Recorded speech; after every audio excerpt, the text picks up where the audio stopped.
오늘 우리에게 주신 하나님의 말씀 룻기 1장 1절에서 5절까지 말씀입니다. 구약성경 룻기 1장 1절에서 5절까지 말씀, 같이 말씀을 받들어 봉독하도록 하겠습니다. 사사들이 치리하던 때에 그 땅에 흉년이 드니라. 유다 베들레헴의 한 사람이 그의 아내와 두 아들을 데리고 모압 지방에 가서 거류하였는데, 그 사람의 이름은 엘리멜렉이요 그의 아내 이름은 나오미요 그의 두 아들의 이름은 말론과 기럐이니 유다 베들레헴 에브라 사람들이더라. 그들이 모압 지방에 들어가서 거기 살더니 나오미의 남편 엘리멜렉이 죽고 나오미와 그의 두 아들이 남았으며, 그들은 모압 여자 중에서 그들의 아내를 맞이하였는데 하나의 이름은 오르바요 하나의 이름은 루시더라. 그들이 거기에 거주한 지 10년쯤에 말론과 기럐 두 사람이 다 죽고 그 여인은 두 아들과 남편의 뒤에 남았더라. 아멘. 얘기 하나 하고 말씀의 본론으로 들어가고자 합니다. 많이 들어본 예화일 수도 있는데 조금 귀 기울여 들어보십시오. 태국에 어느 한 남자분이 관광을 갔습니다. 길을 가던 도중에 조련사가 코끼리를 길거리에 내세우고 지나가는 관광객들을 유혹하면서 이제 내기를 시키는 거예요. 코끼리의 눈에 눈물을 흘리는 사람에게는 100만 원을 주겠다, 우리나라 돈으로. 많은 사람들이 매운 거를 코끼리에 먹여보기도 하고 이래저래 시도했지만 다 실패를 하는데, 어느 한국 남자가 지나가다가 그 광고를 보고 코끼리의 귀에 대고 몇 마디 말을 했더니 닭똥 같은 눈물을 코끼리가 뚝뚝 흘리는 거예요. 이 조련사가 너무나 어이없고 수많은 사람들이 다 실패를 했는데 이 남자가 유독 성공하니까 기분이 나쁜 나머지 내기 하나를 더 거는 거예요. 이번에는 코끼리가 난리를 치게 만들면 더블을 주겠다는 거예요. 그래, 코끼리 저 위에.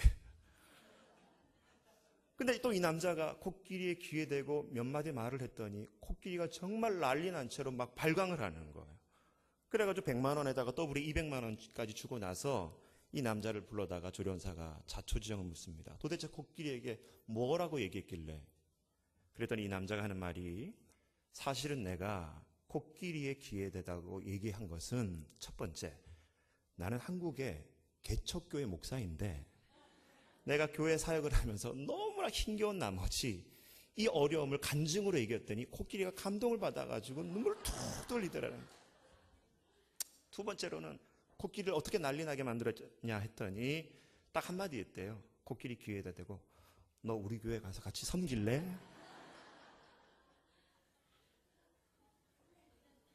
쓸쓸한 얘기이기도 하지만 우리 교회는 아픔과 눈물이 있는 교회가 아니라 웃음과 행복이 있는 교회인 줄 믿습니다. 그런 의미에서 옆 사람들 한번 축복하며 인사했으면 좋겠습니다. 교회 정말 잘 정했다. 시작.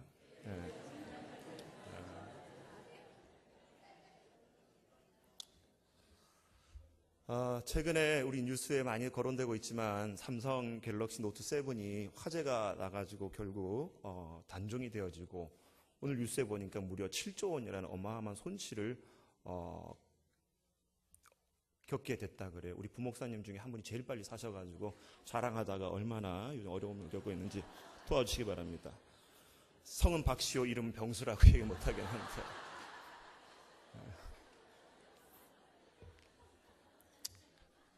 좀 도와주셔야 돼요.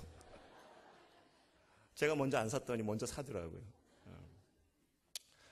근데 여러분, 갤럭시 이 노트 7의 사태를 보면서 삼성전자가 초기 대응을 제대로 하지 못해서, 원인 규명을 제대로 하지 못해서 제품을 리콜하고 다시 환원해주고 돌려주고 새 제품을 바꿔줬음에도 불구하고 결국 그 기기의 결함을 제대로 발견하지 못해서 어마어마한 손실을 겪기도 합니다. 2년 전에 우리가 가슴 아픈 세월호 사건을 보면서도 이 땅의 많은 젊은이들이 한국 사회를 가리켜서 비정상적인 사회라고 하면서 이 한국을 떠나려고 하는 그런 마음으로 우리나라를 헬조선이라고 그렇게 말하기도 합니다. 그 모든 과정에는 아픔이 있고 고통이 있는 거예요. 근데 여러분, 삶을 살다 보면은 누구나 다 고통이 있고 아픔이 있습니다. 뉴욕타임즈에 13년 동안 베스트셀러를 기록했던 책 중에 아직도 가야 할 길이라는 책이 있어요. 그 책의 저자가 스카펙이라는 사람인데, 이 스카펙은 말하기를 삶은 끊임없는 고난과 연속의 고통이다.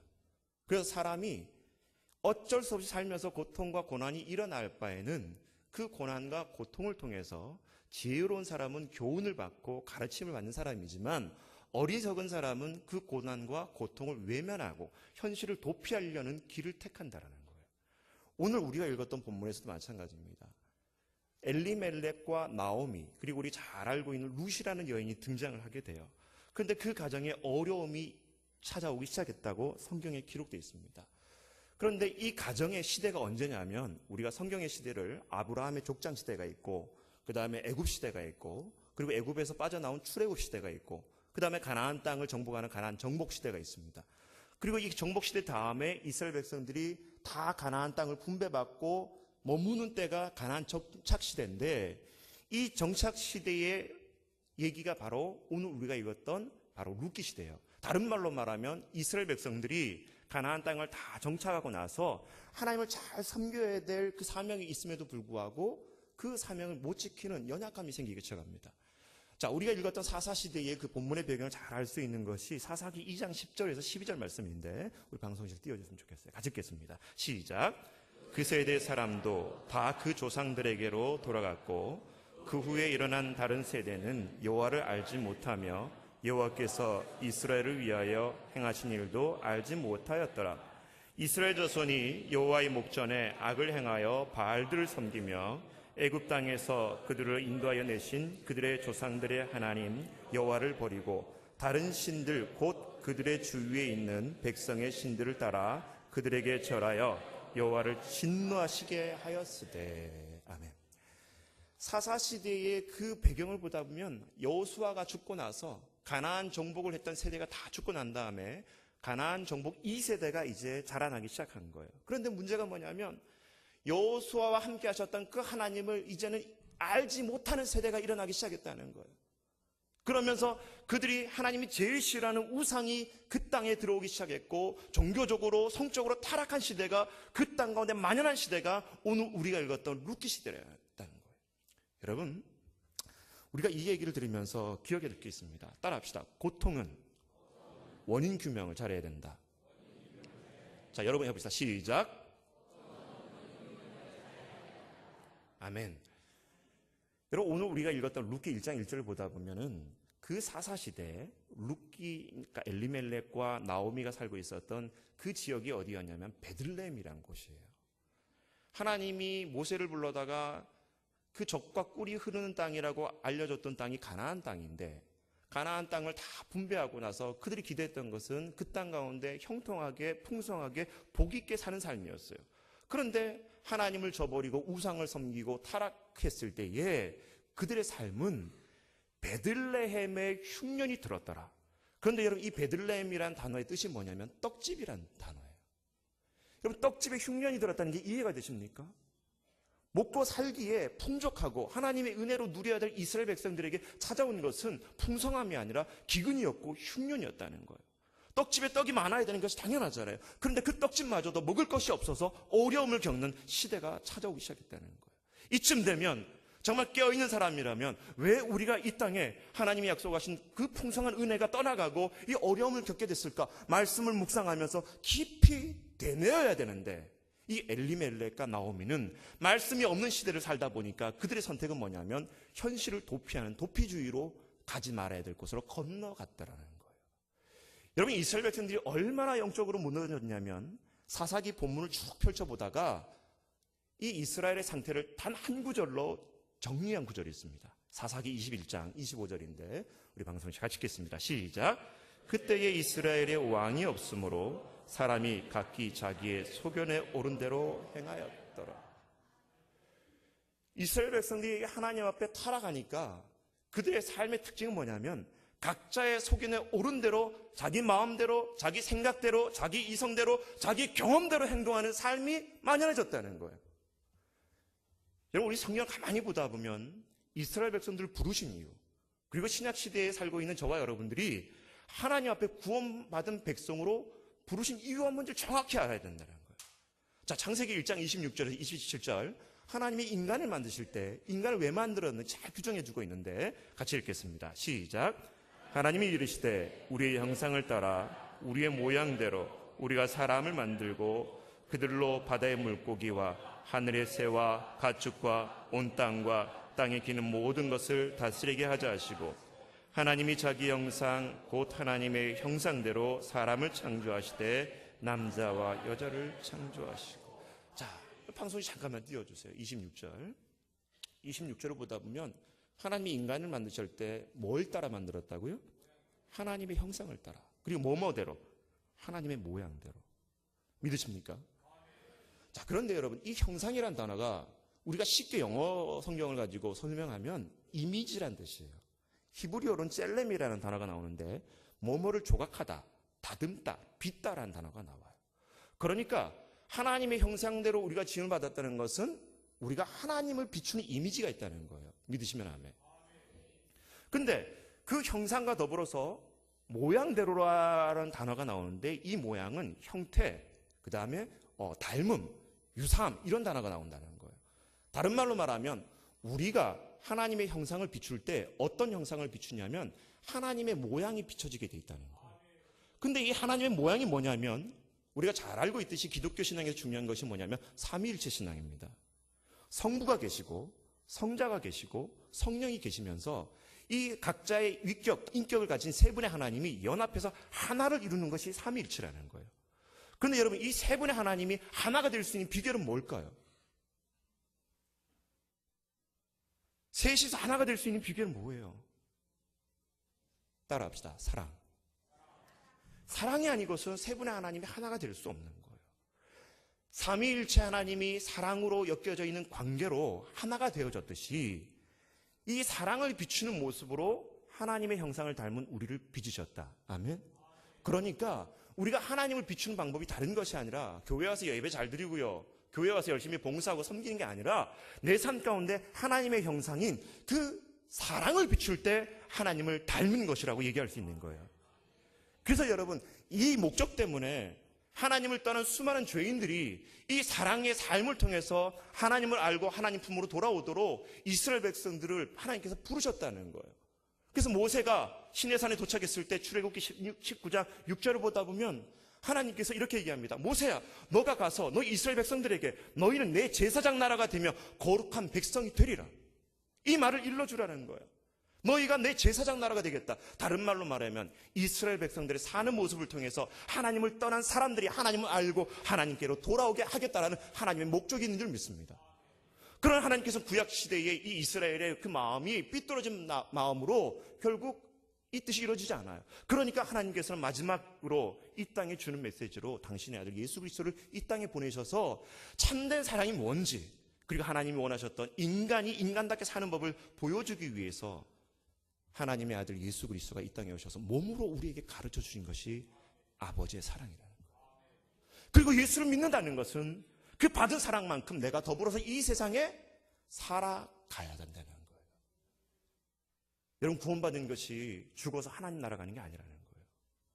구원받았다면 이 땅에 하나님 나라 백성다운 삶을 살아야 될 줄 믿습니다. 화면을 보면은 하나님 나라 백성의 삶의 모형도가 있어요. 한번 방송실 띄워줄까요? 자, 내가 누구 안에 있습니까? 그리스도 안에 있는 거예요. 이게 구원받은 자들의 특징인 거죠.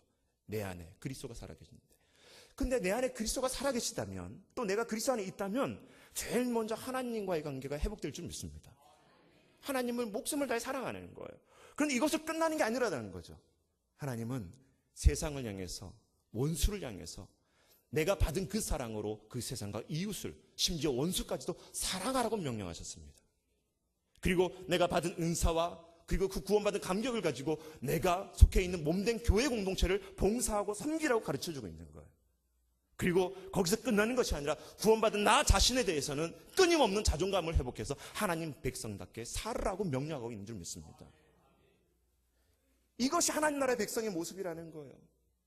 그런데 이스라엘 백성들이 하나님 앞에 타락한 나머지 이 삶이 완전히 무너져 버렸다는 거예요. 여러분, 이 하나님 나라의 백성의 유형의 삶을 보면서 공통된 단어가 나와요. 하나님과 세상과 교회와 나 자신. 무엇입니까? 바로 삼위일체 하나님이 하나가 됐던 사랑의 마음인 줄 믿습니다. 그래서 여러분, 성경을 보다 보면 예수님께서 제자들을 불러다가 뭐라고 얘기합니까? 내가 너희에게 새 계명을 주노니 너희는 서로 사랑하라. 이로써 너희가 내 제자인 줄 알리라. 예수님의 애제자였던 사도 요한은 요한일서에 하나님은 곧 사랑이시라, 고린도 교회를 개척했던 사도 바울은 교회의 분란과 아픔 속에서도 단 한마디, 이 몸된 교회가 정말 큰 은사를 사모해야 되는데 그 큰 은사는 믿음과 소망이 아니라 사랑이라. 예수님의 육신의 동생이 야고보는 얘기하기를 그 초대교회를 이끌어가면서 고아와 가난하고 소외된 자들을 뒤돌아보지 않는 행함이 없는 믿음은 죽은 믿음이다. 사랑이 없는 그 교회를 향해서 날카롭게 예수님의 사도들은 지적하고 있다는 거예요. 여러분, 신앙생활 잘하는 게 뭘까요? 하나님의 말씀을 따라 사는 게 뭘까요? 내 안에 그 하나님의 사랑이 회복되어야 될 줄 믿습니다.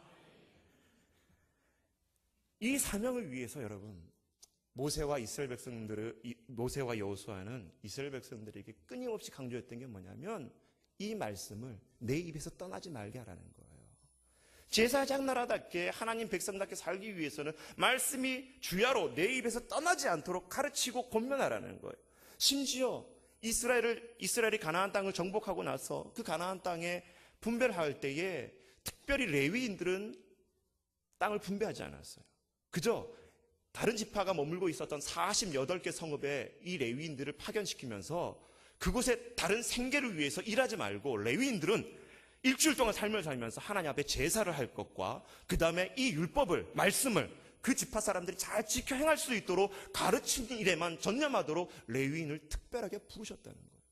그런데 이 레위인이 여호수아가 죽고 나자 이 사역이 제대로 되지 않은 거예요. 말씀 사역이 무너져 버립니다.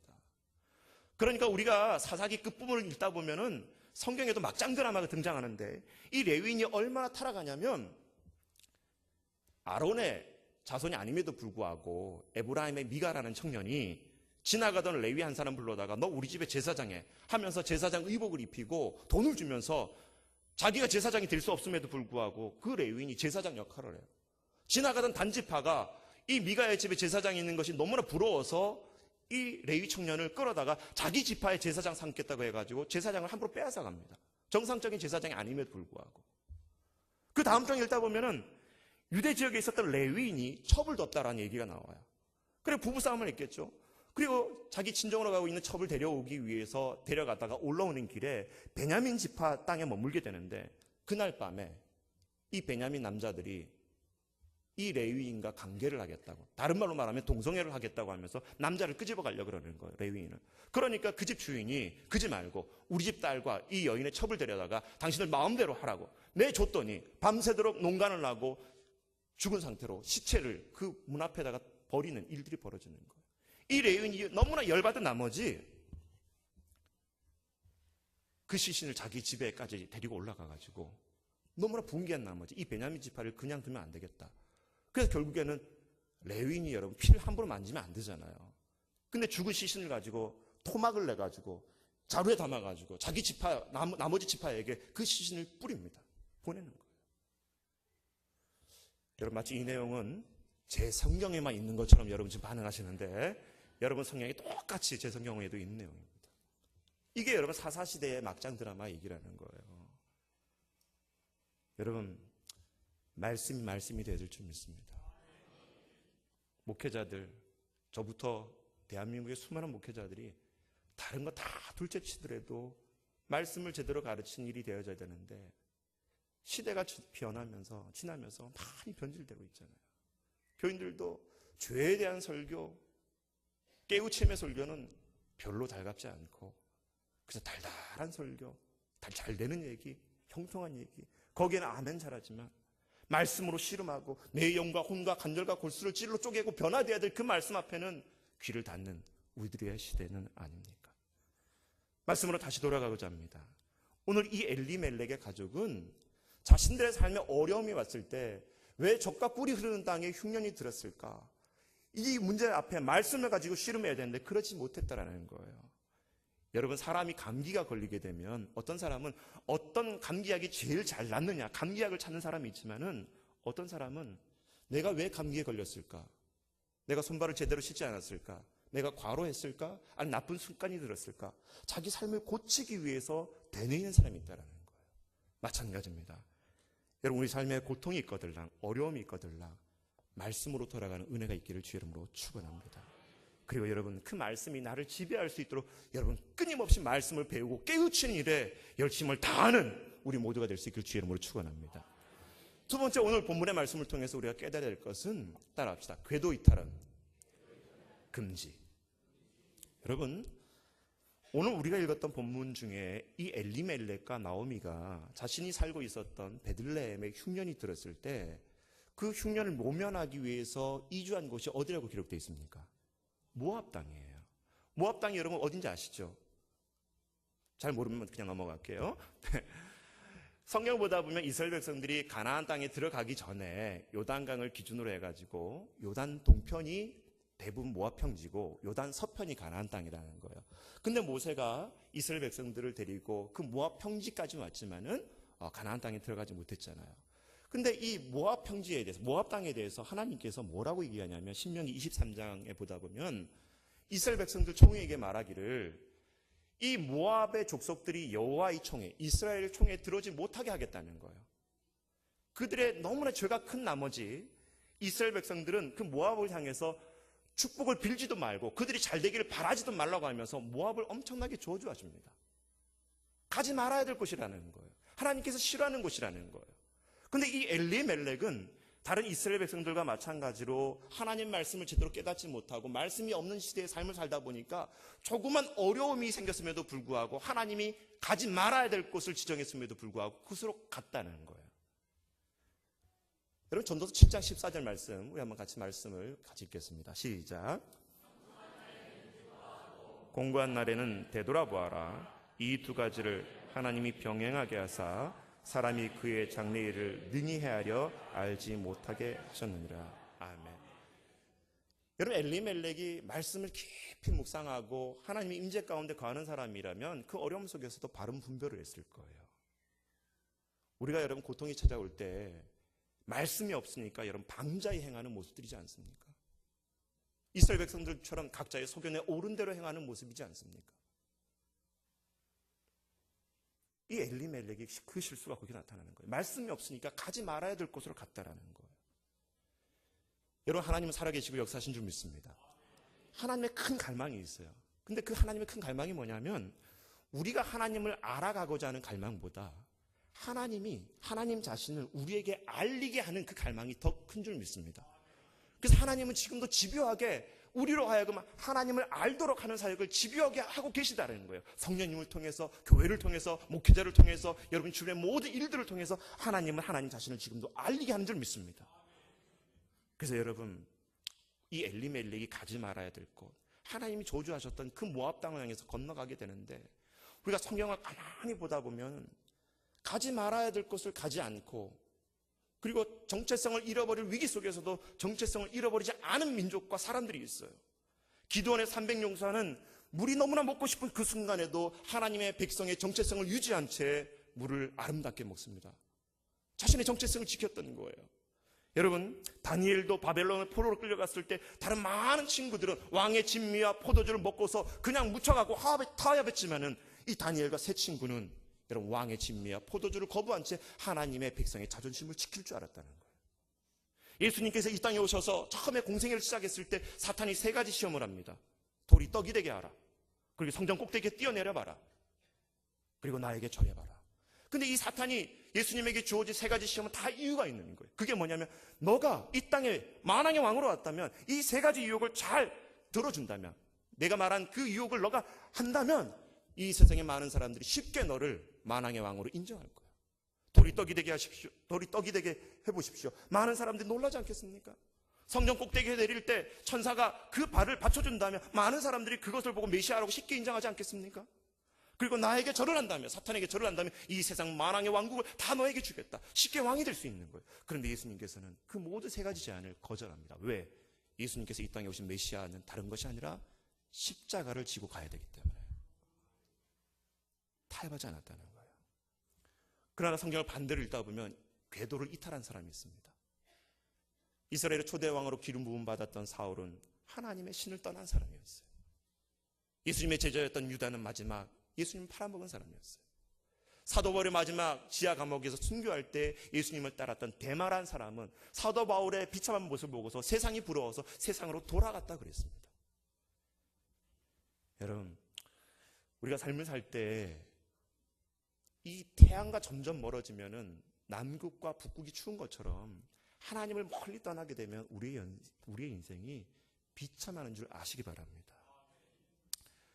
문제가 아니에요. 하나님께서는 우리를 보실 때 그 문제를 보는 게 아니라 너희가 그 문제를 어떻게 대하느냐, 그 태도와 자세를 보고 계신 줄 믿습니다.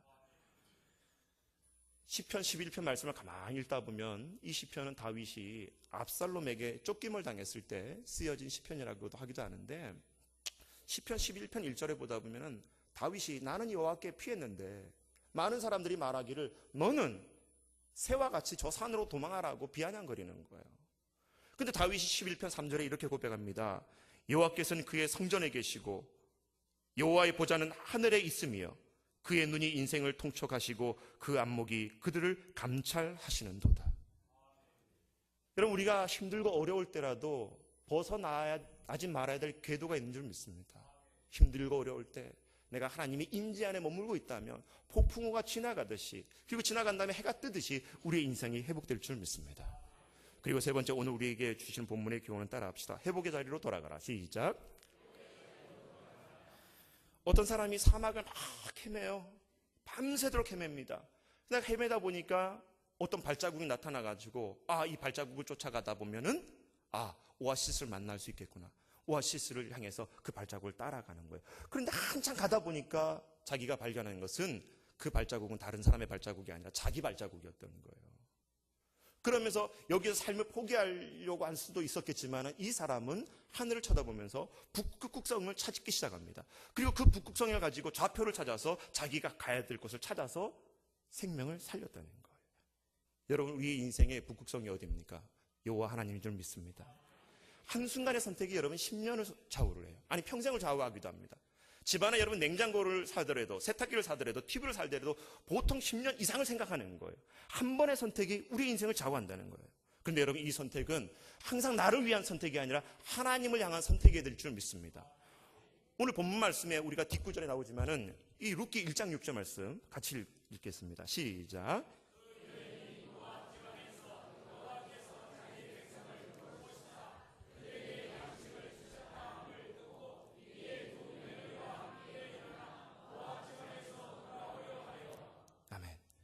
여호와께서 자기 백성들을 곤고하사라고 기록되어 있어요. 이 말은 뭐냐면 하나님이 그들을 돌봐주셨다. 여러분, 어떤 사람은 똑같은 소리를 들어도 그 소리를 잘못된 선택을 하는 사람이 있지만 어떤 사람은 그 얘기를 들었을 때 하나님의 은혜로 접수하는 사람이 있어요. 강단에서도 똑같은 설교를 들어도 설교를 비판하는 사람이 있지만 어떤 사람은 그것을 자기 것으로 삼아서 말씀으로 승화하는 삶이 있는데 저와 여러분이 후자와 같은 삶이 될 수 있기를 주의 이름으로 축원합니다. 룻은 그래서 깨닫고 돌아갔다는 거예요. 선택을 잘했다는 거죠. 1620년 9월 6일입니다. 영국에서 종교의 자유를 찾기 위해서 메이플라워 배를 타고서 미국 동부에 신앙의 자유를 떠난 청교도인들이 있었어요. 그런데 역사에 잘 나타나지 않지만은 비슷한 때에 마스터호라는 배를 타고 어떤 사람들은 남미에 금을 찾기 위해서 수많은 사람들이 그 배를 타고 떠나게 되어집니다. 비슷한 때에 출발을 했어요. 그런데 종교의 자유를 얻기 위해서 새로운 땅에 하나님만을 섬기며 살았던 이 미국의 청교인들은 오늘날 수많은 선교사를 낳게 되고 엄청난 세계에 영향력을 끼치는 미국이라는 나라를 태동하게 되었지만은 금을 찾아서 떠난 사람은 그 남미 땅에 머물게 되면서 금도 찾지 못하게 되고 인생의 비참한 결과를 맞이하게 됐다는 거예요. 여러분, 한순간의 선택이 그만큼 중요한데 오늘 예배를 드리면서도 여러분 그릇된 선택이 아니라 잘된 선택을 하는 모두가 될 수 있기를 주의 이름으로 축원합니다. 여러분, 이 나오미가 그래서 자기의 며느리와 함께 돌아가려고 하는 거예요. 잘된 선택이죠. 근데 우리가 성경을 읽지 않았지만 이 나오미가 자신의 고향이었던 베들레헴에 돌아갈 때 동네 사람들에게, 고향 사람들에게 뭐라 얘기하냐면 나를 더 이상 나오미라 부르지 마라. 사실 나오미란 뜻은 기쁨이란 뜻이란 말이에요. 근데 이 나오미는 동네 사람들에게 뭐라 얘기하냐면 나는 이제는 기쁨의 여자 나오미가 아니라 하나님께 괴롭힘을 받은 사람, 슬픈 여자라고 말하면서 자기 이름을 마라라고 부르라고 얘기하는 거예요. 이것은 자기의 인생이 결국 하나님 곁을 떠나봤더니 비참한 것밖에 없다라는 실패 속에 깨달은 교훈이라는 것입니다. 이사야 55장 6절 7절을 읽다 보면은 여호와께 돌아가라. 그리하면 그가 긍휼히 여기시리라. 룻이 나오미가 엘리멜렉과 함께 자기가 살던 베들레헴을 떠났을 때는 여러분 불행한 떠남이었어요. 그러나 자기의 실패 속에 그 모압을 떠나서 베들레헴으로 떠나려고 했을 때는 여러분 축복의 떠남이었습니다. 우리가 잘 알고 있는 당자에게도 마찬가지입니다. 아버지 곁을 떠났을 때는 불행한 떠남이었어요. 그러나 자신이 머나먼 곳에서 비참한 인생을 살면서 아버지 집에 품꾼들조차도 먹을 것이 많다라는 것을 깨닫고 아버지 집으로 다시 돌아가려고 했을 때는 여러분 축복의 떠남이었다는 것입니다. 말씀을 읽다 보면 이 나오미가 돌아가려고 했을 때 혼자로 돌아가는 것이 아니라 효도와 효도심이 많았던 룻이, 며느리였던 룻이 함께 돌아가려고 했다는 거예요. 혼자 돌아가는 게 아니었다는 거예요. 여러분, 이 말씀을 통해서 우리가 알아야 될 것, 내가 하나님께로 돌아가려고 할 때 나 혼자만이 돌아가는 것이 아니라 그 길을 돌아갈 수 있도록 성령 하나님이 우리와 동행한 줄 믿으시기 바랍니다. 이 회복의 역사가 여러분 말씀으로 어떻게 결론을 맺느냐? 나오미가 룻을 데리고 자기의 고향 베들레헴으로 돌아갑니다. 그리고 그곳에서 자기 며느리였던 이 룻을 자기의 집안의 대를 잇는 일에 책임을 져야 될 보아스와 이 룻을 결혼을 시켜요. 그리고 이 보아스와 룻 사이에 오벳이라는 사람이 태어납니다. 그리고 오벳 뒤에 이새가 태어나요. 그리고 이새 뒤에 우리가 잘 알고 있는 다윗이 태어난다는 것입니다. 한 사람의 선택이 한 가정만 회복되는 것이 아니라 한 민족이 하나님께로 돌아올 수 있도록 부르신다는 거예요. 엘리야가 지친 나머지 북이스라엘의 여왕이었던 이세벨의 공격이 너무나 무섭고 두려운 나머지 모든 것을 포기하고 로뎀 나무에 지쳐 쓰러져 있다가 하나님이 공급해 주신 힘을 가지고 겨우 시내산에 다다르게 됐는데 그곳에서 하나님께서 세미한 음성을 말씀하십니다. 엘리야야, 엘리야야, 가서 올라가라. 왜? 너와 같이 무릎 꿇지 아니한, 세상에 물들지 아니한 7,000명의 용사들이 남아있기 때문에 그들과 함께 올라가서 하나님의 나라를 회복하라고 명령하십니다. 엘리야 한 사람의 회복이 아니라 하나님의 나라를 회복하기 위한 하나님의 뜻이었다는 거예요. 말씀을 이제 결론 짓고자 합니다. 사랑하는 우리 중앙교회 청년 여러분, 말씀이 말씀답게 여러분을 지배하는 삶이 될 수 있기를 주의 이름으로 축원합니다. 그 말씀이 나를 지배한다는 것은 우리 안에 잃어버렸던 하나님의 형상, 사랑의 모습이 회복된다는 거예요. 교회 안에 건물이 좋고 시스템이 좋고 사람이 많은 게 중요한 게 아니라 누구를 봐도 하나님의 형상이 보여져야 될 줄 믿습니다. 두 번째, 아무리 힘들어도 여러분 내가 있어야 될 그 하나님의 떡집 베들레헴 교회를 떠나지 않길 바랍니다. 견디고 인내하는 순간 하나님께서 회복하십니다.